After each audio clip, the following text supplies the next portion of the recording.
विनोद जी जरा एक बात बताइए, यही चीज मैं किसी भी धर्म के स्थलों के बारे में किसी भी तरह की टिप्पणी, अमर्यादित टिप्पणी के बिल्कुल खिलाफ रहती हूं, और मुझे यह लगता है कि कोई बड़ा भव्य आयोजन वेटिकन सिटी में होगा तो क्या हम ये बोल देंगे, वहां पर सवाल उठाना शुरू कर दें? कोई मक्का मदीना में जाते हैं लोग, तो हम क्या सवाल उठाना शुरू कर दें?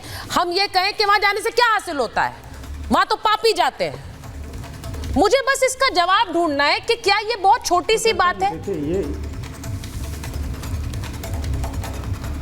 नहीं सुचरिता, ये बात छोटी भले ही हो, लेकिन इसके पीछे सोच बहुत बड़ी है।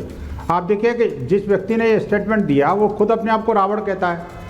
जब खुद अपने आप को रावण कहता है तो उसकी मानसिकता क्या होगी, इस बारे में कोई चिंतन करने की जरूरत नहीं है। अच्छा, मजे की बात यह, और दूसरी बात भी है कि अब मान लो मेरा नाम विवेक है, इसकी बात की क्या गारंटी है कि मैं विवेकहीन हूँ या कि विवेकपूर्ण हूँ? अगर मान लो मैंने अपना विवेक खूंटी पर टांग करके आ गया और मैं अपना नाम विवेक रख लिया, तो क्या मतलब मैं विवेकपूर्ण थोड़ी हो जाऊंगा मैं? ये आपके डिबेट में भी दिख रहा है।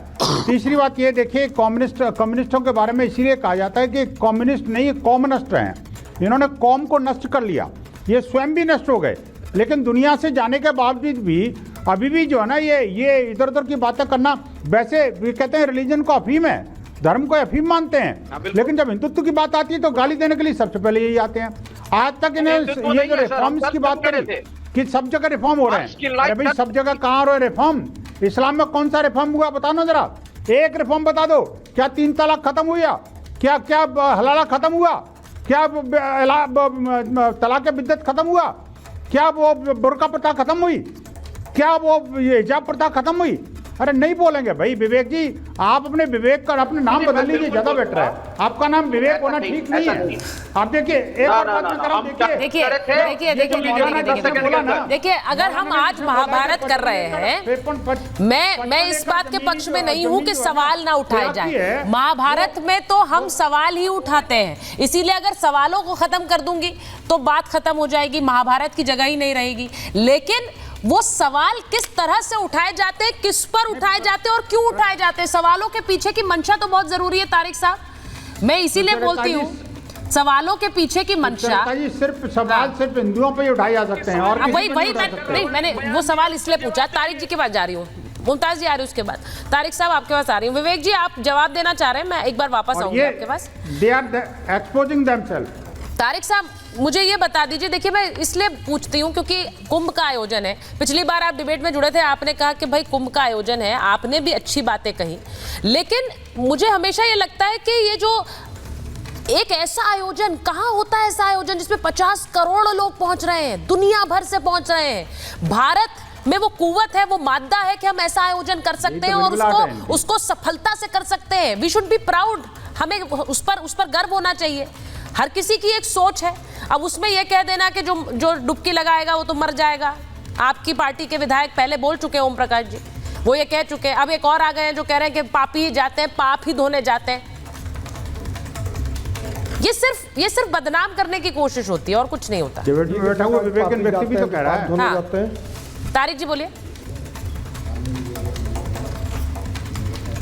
ये किसने कहा है कि वहां पे पापी अपने पाप धोने जाते हैं? ये चंद्रशेखर रावण जी ने कहा है। आपने डिबेट नहीं सुनी शुरुआत से? ये कौन है? इनको पहले ये कह रहे हैं वो कौन है। देखिए वो डिसमिस कर रहे हैं, ये उनका तरीका है, ये उनका स्टाइल है। हाँ, ये कोई इम्पोर्टेंट आदमी है? हाँ, ये कोई इम्पोर्टेंट आदमी है? मुझे तो नहीं लगता। नहीं, वो बात है कि हर धर्म में वो जो डुबकी लगाने से मर जाते हैं वो इम्पोर्टेंट आदमी है क्या? अरे यार चुप हो जाओ यार, एक मिनट रुक जाओ यार, एक मिनट रुक जाओ। बताओ ना भाई साहब, किसने कहा था? आप अपने इम्पोर्टेंट आदमी की तो बात करोगे या वो भी इम्पोर्टेंट नहीं है? हर धर्म में आप बताओ ना। अरे आपके नमाजवादी पार्टी के ही मौलाना है वो। आप यहाँ 55 एकड़ जमीन अरे कौन है यार ये आदमी? आपका नाम क्या है भाईजान? बकवाड़ की है। अच्छा विनोद जी उन्हें बोलने दीजिए एक बार। हाँ, ये आदमी भी नहीं जानोगे। आपका नाम क्या है? तुम्हें अभी मैं सारा जवाब दूंगा आपको, आपकी सारी बातों का जवाब दूंगा। आप एक बार सवाल कर लीजिए। आपको सिर्फ प्रतिवादी याद आते हैं। आप सवाल कर लीजिए, मैं जवाब दे रहा हूँ। जवाब देने की जरूरत नहीं है। आप क्या जवाब दोगे? आपको कुछ पता ही नहीं है। अच्छा ठीक है, एक बार विनोद जी। ठीक है, धन्यवाद। अच्छा चलिए, मेरा जवाब खत्म हो गया। अच्छा विनोद जी, उन्हें बताइए, डुबकी लगाने वाले मर जाते हैं क्या? खत्म। चलिए मैडम उन्हीं से पूछ विनोद जी, लीजिए। आपने कहा आप चंद्रशेखर जी को आपको नहीं बताएंगे। जानते। सुचारिता जी, आज आपकी तबीयत खराब है, हाँ। चंद्रशेखर जी को आप आपकी नहीं तबीयत खराब, जानते, उसका नाजायज फायदा उठा रहे हैं। वो तो आप भी कई बार उठाते हैं सर। अब ये तो क्या करें, महाभारत करते हैं, हमें तो झेलना पड़ता है। नहीं, आपकी लेकिन तबीयत मेरी खराब बात होती है सुनिए। तो नहीं उठाता हूँ। नहीं, नहीं, नहीं, नहीं। आज आपकी तबीयत खराब है तो देख लीजिए, बहुत साहित्यगी तो से बात कर रहे हैं। आप आज आप एक बार पे बोलने पे चुप हो जाएंगे, ये कह रहे हैं आप मुझे। मैं अब बस मैं जवाब दे लूं? हाँ, जवाब दीजिए। आप चंद्रशेखर जी को नहीं जानते, आप मैं उन्हें जवाब दे डिसमिस लूं? कर रहे हैं, लेकिन ओम प्रकाश जी को तो जानते हैं। मैं अभी आगे बात कर रहा हूँ, आगे बात कर रहा हूँ। देखिए, हर धर्म में कोई ना कोई प्रथा होती है। मेरा धर्म है इस्लाम। मेरे धर्म इस्लाम में एक प्रथा है जिसको कहते हैं हज। हज करने के बाद हमको जीवन में एक बार हज करना होता है, चाहे जैसे करें। अगर आप साहिब हैसियत, मतलब आपके पास पैसा है आने जाने का, वहाँ ठहरने खाने पीने का, तो आपको जाना ज़रूरी है। और वहाँ हम लोग क्यों जाते हैं? वहाँ जाकर वापस आते हैं तो हम लोग को नया जन्म मिलता है। एक तरह से हमारी आत्मा तक साफ होती है, हम लोग की सफाई होती है। भाई वैसे ही कुंभ में है, महाकुंभ में है, अगर हो रहा है तो क्या फर्क पड़ता है भाई? कौन सा बकवास की बातें हो रही हैं ये? वो तो जो उन्होंने ओम प्रकाश जी ने कहा, मैंने उनका सुन लिया। उन्होंने उन लोगों के लिए कहा था जो महापापी हैं, मतलब बीजेपी वालों के लिए कहा था। उन्होंने जनरल हिंदुओं के लिए नहीं कहा था। पहली बात तो ये है। दूसरी बात, एक प्रथा को, एक धार्मिक तरीके को है चंद्रशेखर की औकात की इस्लाम के ऊपर बोल दे, है चंद्रशेखर की औकात की वेटिकन के ऊपर बोल दे?